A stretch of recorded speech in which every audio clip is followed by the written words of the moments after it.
Let's start with the flurry of talks that are lined up between the two Koreas. Today, officials from the two sides are meeting at the border to discuss sports cooperation.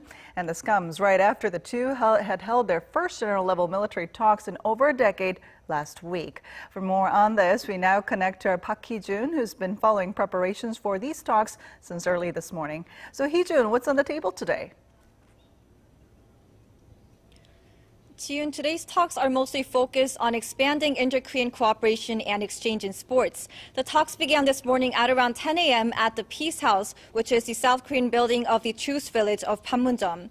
So for today's discussions, the main key points and agendas include joint participation by the two Koreas at the 2018 Asian Games and inter-Korean basketball matches.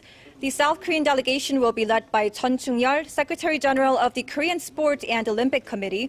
Two officials from the Unification and Culture Ministries will also join him. The North Korean delegation will be led by Vice Sports Minister Won Gil-woo and with him two other officials. The talks are part of ongoing efforts by the two Koreas to implement the Panmunjom Declaration from the April 27th Inter-Korean Summit. The agreement to hold the talks came after high-level officials from South and North Korea met at Panmunjom last month.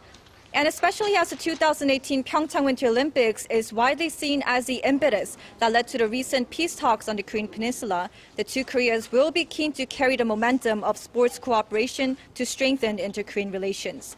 Here's what the head of the South Korean delegation told reporters before his departure for the border. As we saw from the Pyeongchang Winter Olympics, sports have played a crucial role in bringing North Korea back to inter-Korean dialogue.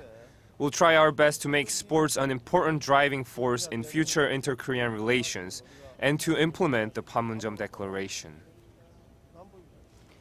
And saying that South Korea will also look beyond upcoming international competitions and keep a long-term perspective, he said they will ultimately strive to recover the two Koreas' parity and unity in sports. Now, you talked about the upcoming Asian Games, so what specific kinds of sports exchanges will the two sides talk about? So the earliest international sporting event that the two Koreas can prepare for is the upcoming 2018 Asian Games set to take place in Indonesia, kicking off this August. South Korea initially offered to form joint teams for canoeing and rowing, but according to Culture, Sports and Tourism Minister Do Jong-un, North Korea appears to want participation in more events, so during today's talks, the two sides could negotiate on how many and what kinds of events the two sides could form teams. Plus, whether they will march under the Korean unification flag like they did during the Pyeongchang Games will also be on the table. And it's a widely known fact that North Korean leader Kim Jong-un is a huge basketball fan. Kim proposed holding the inter-Korean basketball matches to South Korean President Moon Jae-in during the inter-Korean summit, so that should be on the table as well.